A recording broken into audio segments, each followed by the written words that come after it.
Capitol Hill to Wall Street. This is Politics and Profits with your host, Rick Amato.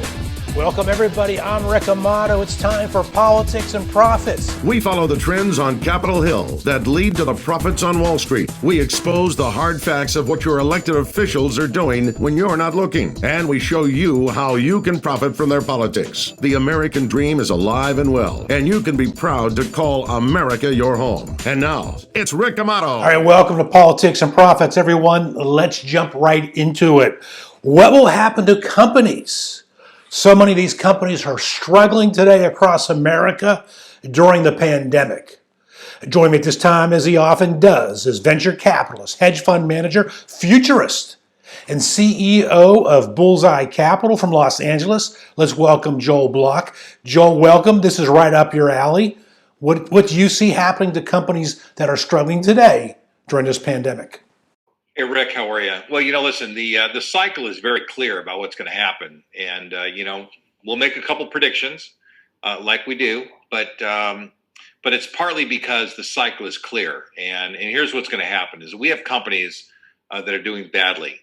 And where do those companies go as they evaporate in value?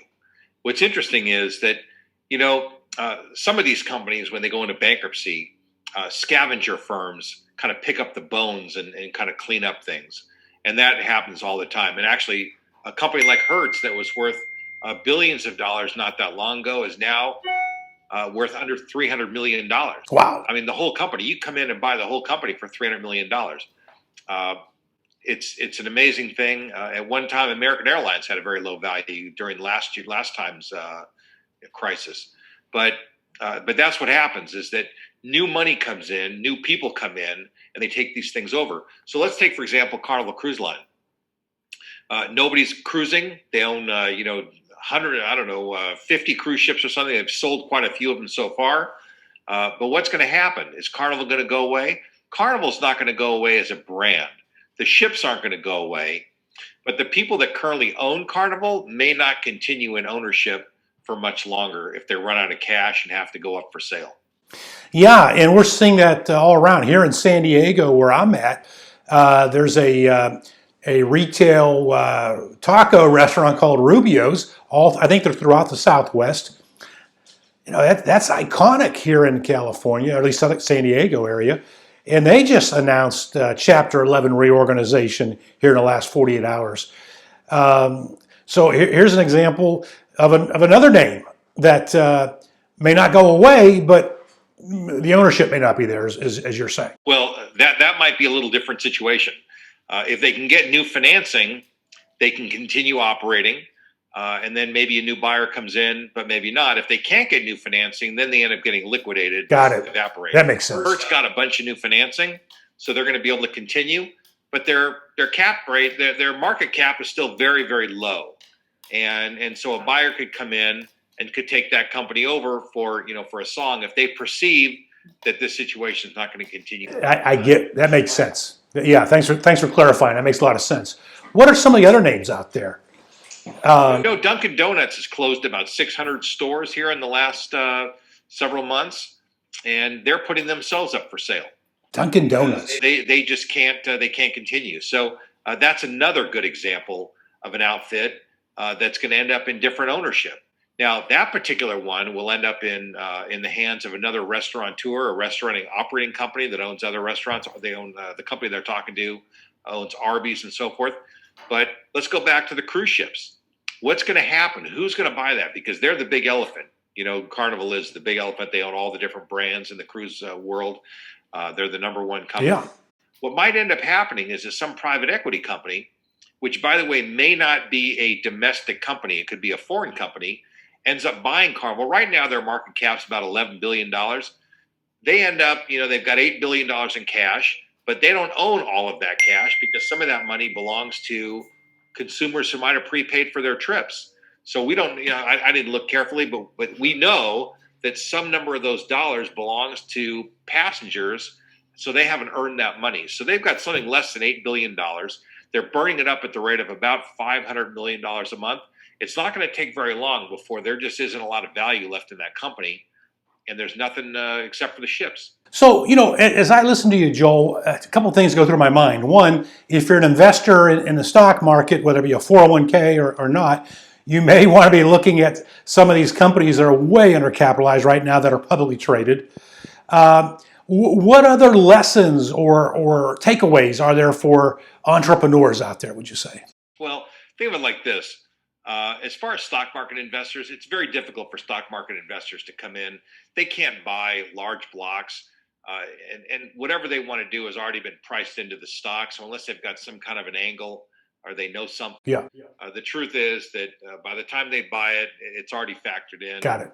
And this is really a play for the big boys. Got it. People who really are on top of the game. And then what ends up happening is that this is the time when fund managers, hedge fund guys like myself, come in and buy assets. And, I run a group of fund managers, as you might know. Yep.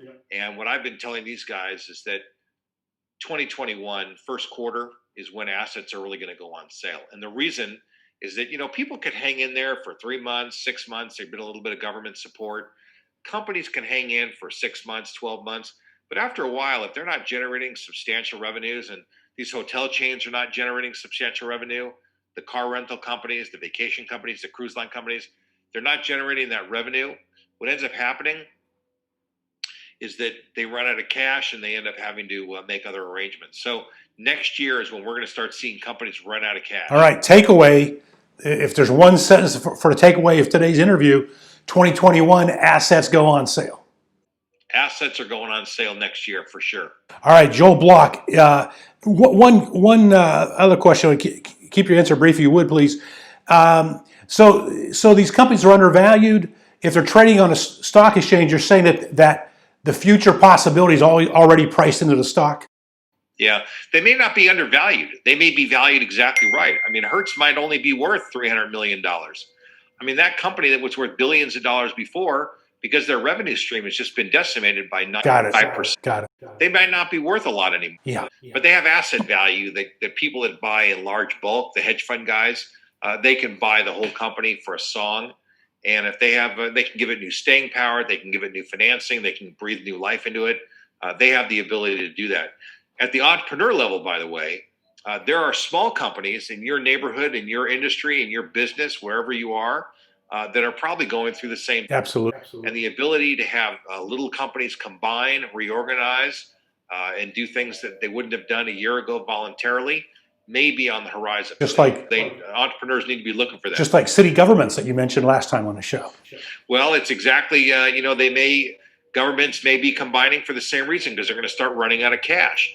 And that's not out of the question. In fact, I just saw, I had talked about how states might theoretically combine. I mean, that's a far-fetched deal. But there's 5 or 6 states that are really they're already on the verge of bankruptcy. I mean, they are just hurting badly. And so it's not out of the question that we couldn't see. Put it like this, Rick. I just would ask. And we're almost out of time, so I need to keep it brief here. One question, and that is, would we organize things the same way if we were to start over? No. Well, there you go. And that's the answer. Yeah. All right. Joel Block, venture capitalist, hedge fund manager. The title I like, futurist, and CEO of Bullseye Capital. We thank you for joining us. And again, takeaway 2021, assets go on sale. Thanks for joining us. Broadcasting from the Liberatory CPA Studios, back after this. Politics and Profits with Rick Amato is brought to you by Liberatory Accounting, the IRS problem solvers. To find out how Liberatory Accounting can help you, call 877-6-SOLVER. That's 877-6-SOLVER.